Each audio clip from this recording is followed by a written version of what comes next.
Leaning forward, Hao takes my arm in one hand and the bandage in the other. Though his grip is firm, it's also remarkably gentle, as if he's concerned my wrist might bruise if he holds on too tightly. His long, slender pianist fingers skim back and forth, deftly twining the bandages around my smaller hand. Once he's finished tying the fabric, I try to pull away, but Hao doesn't release my fingers right away. Instead, he cups my bandaged hand lightly between his palms and holds it against his chest.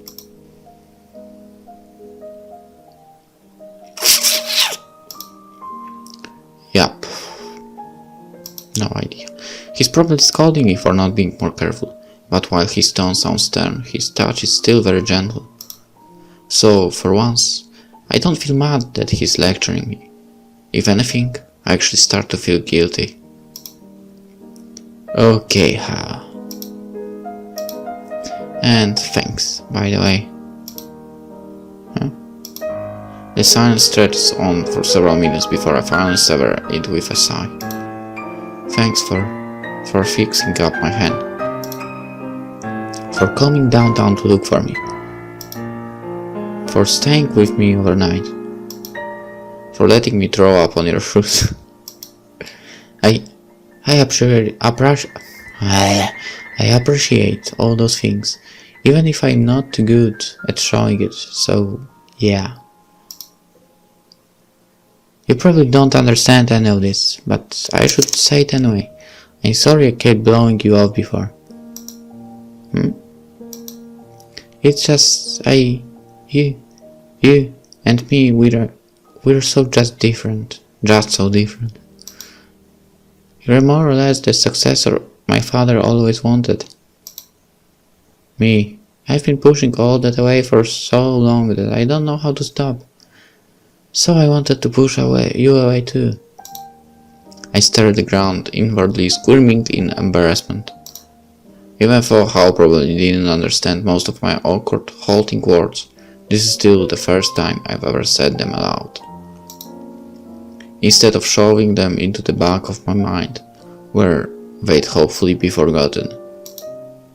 Anyway, I should probably get going. Zaijian! As I slide down from the piano, Hao catches me by the arm. He indicates some stacks of sheet music on the floor nearby. Sona!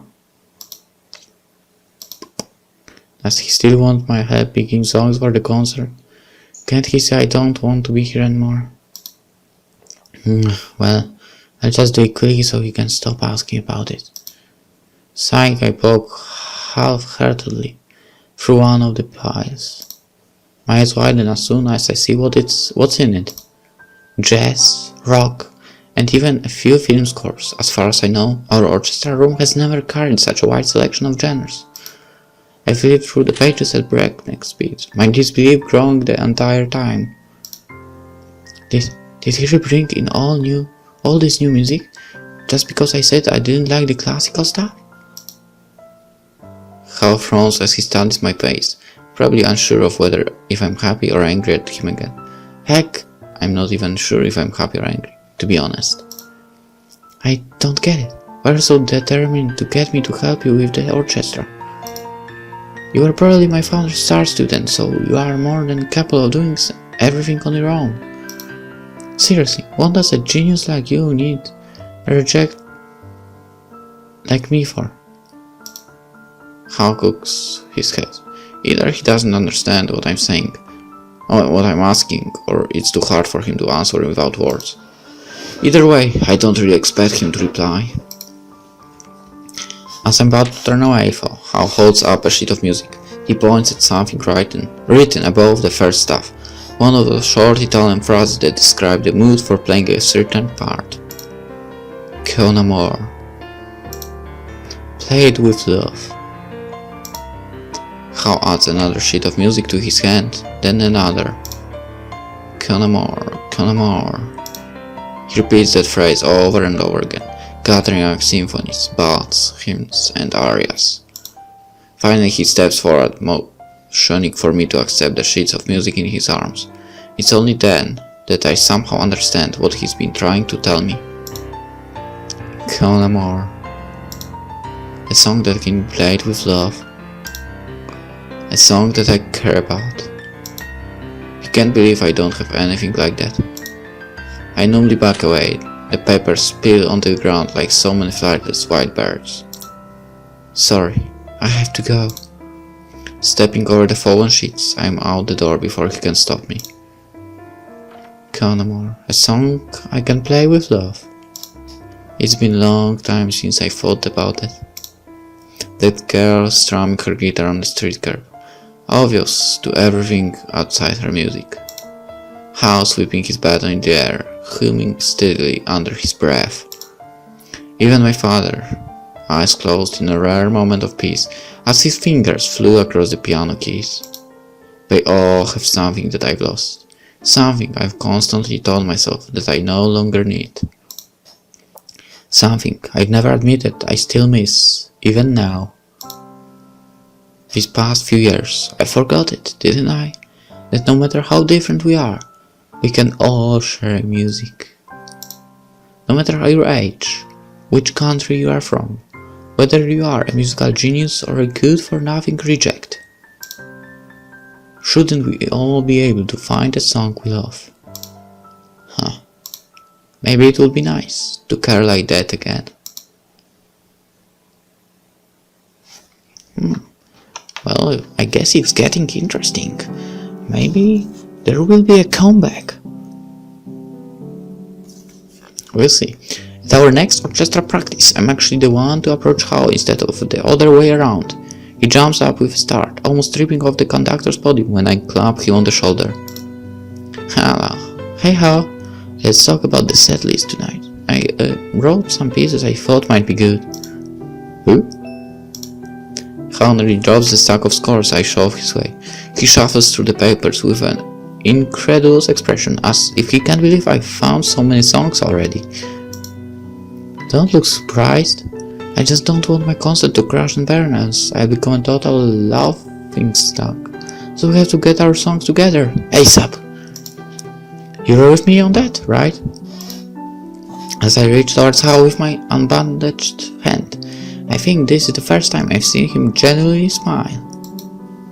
It's unexpectedly kind of pleasant.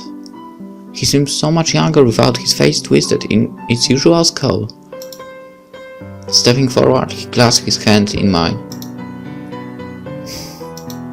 For the second time, we shake. I look forward to rocking with you too.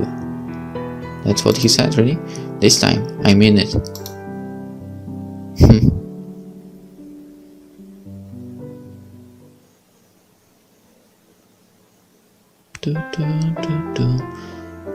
Mesto.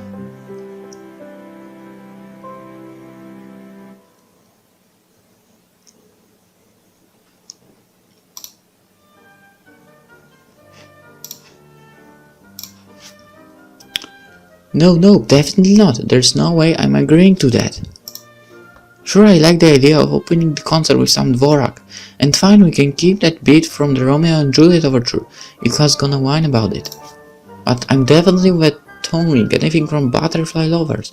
That's way too expected, and I want to shake things up for the final. I make a buzzer sound and cross my arms in front of me. Hao does not look amused. No Butterfly Lovers, let's be different, newer, più nuovo. Nuovo? A song nuovo con amor. You wanted me to find songs that I'd like, right? Well, I'd like to do something new, a song nuovo con amor, a new song played with love. In retrospect, I guess I should be more grateful for all the music lessons my father made me take as a kid. Ever since Hao's con amor reference, I've realized there actually is a language that the two of us share. Namely, the language of music theory. My memory is admittedly rusty, but I at least remember more Italian musical terms than Chinese words. While I doubt I'm using most of them correctly, I usually guess the gist of my feelings anyway. It makes our conversation a bit easier, though we still have to resort to exaggerated gestures and doodles a lot of the time. I wonder if I can get Hao to agree to an orchestra arrangement of a rock ballad medley Or if he's still stuck on the whole tragic lover thing, maybe selections from the West Side Story score. Using my good hand, I played snippets of these pieces on the piano to demonstrate. Hao recalls in horror. He vehemently shakes his head at the scores I've provided, as if just the thought of doing different genres is giving him a panic attack. I think Scherzo. No idea what that means as well. Scherzo, huh? That means joke in Italian. Okay, well, it's good to learn something. In music, a scherzo is usually a fast, funny piece. Sometimes you hear it as the third movement in a symphony lightening the mood, right before the big finale. Based on Hao's call, however, I know that's not what he means. No scherzo, we are not going to be a joke. We're going to be great. Magnifico, gradioso. Orchestra covers like these are getting pretty popular after all. West Side Story totally has an orchestra suite. No one is going to stone us for it. We keep playing, and Hao keeps shaking his head. Ridicolosamente. Is it good? I think it's good. Ridicolosamente. Let's go. Gee, I'd rather be doing it ridicolosamente than mind-numbingly boringly. Don't be so uptight. Memo rigoroso. Less strict, più bravura, more boldly, stand out. A clatter at the front interrupts Hao in mid-spluta. Looking up, I see several members of the orchestra staring by the door, all of them staring incredulously at me and Hao. One of the violinists has even dropped her instrument case in shock. What are you guys gawking at? Sona came in before practice today? That's never happened, ever! There's only one explanation. Don't tell me. She's been demonically possessed.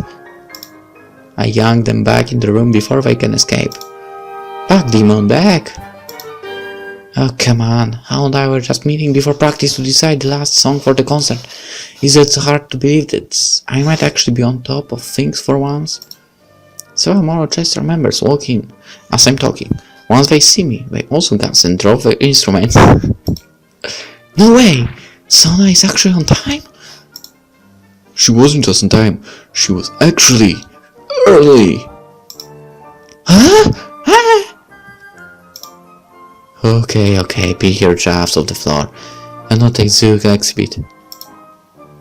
Whoa, Mr. Hao is even scarier than I thought. To think he could even make Sona come in early, not to mention getting her to work on the set list. Maybe Hao is the demon, a snubbily dressed Chinese demon who likes throwing things. That's totally evil. You guys are ridiculous, you know that? Nah, I don't think he's a demon.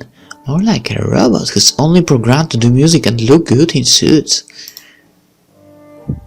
I believe that. You guys don't believe this, but last week, Alexi went in this morning to get her clarinet and she saw Hao looking for some music books. When she came back the day later, he was still in the same spot, like he hadn't moved an inch. So creepy.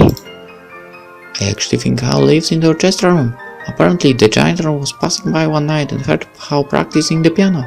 He completely freaked out because he thought it was Mr. Song's ghost. So he's a demon robot who is also a ghost. That explains so much. Okay, enough crazy talk. Get your butts in your chest so we can start. As the players file to their seats, I glance over at Hao. He's still grimacing at the scores I brought, giving no indication whatsoever that he knows what we are saying about him. Come to think of it, I have no idea what Hao does outside of music. Ever since we met, I've only ever seen him working on stuff for Orchestra. If it's his first time in this country, you'd think he'd take the opportunity to go out more often. Then again, if he's anything like my father, music is probably his entire life and he probably thinks it should be everybody else's life too. Today's practice seems to support my suspicions. Now that we've finalized most of the concert songs, Hao is really putting the players through their paces. He forces the orchestra to grind through the same page of Tchaikovsky for at least an hour, constantly singling out the violinists.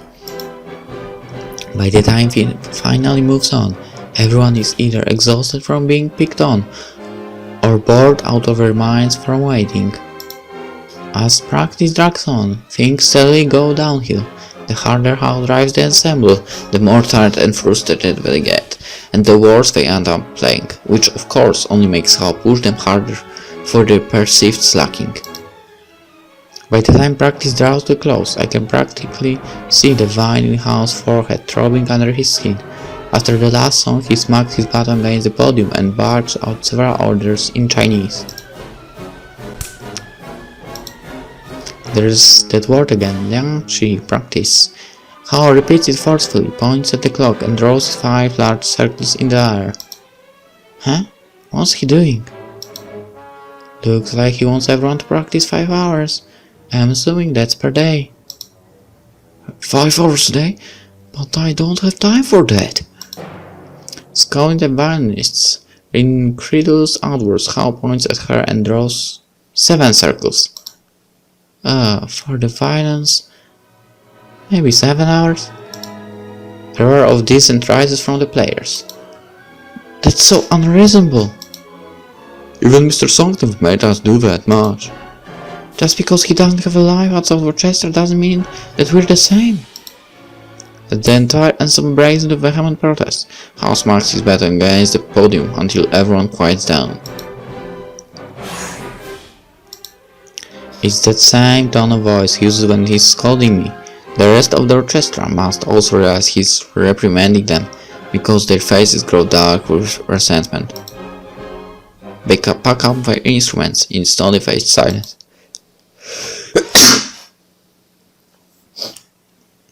I apologize for that.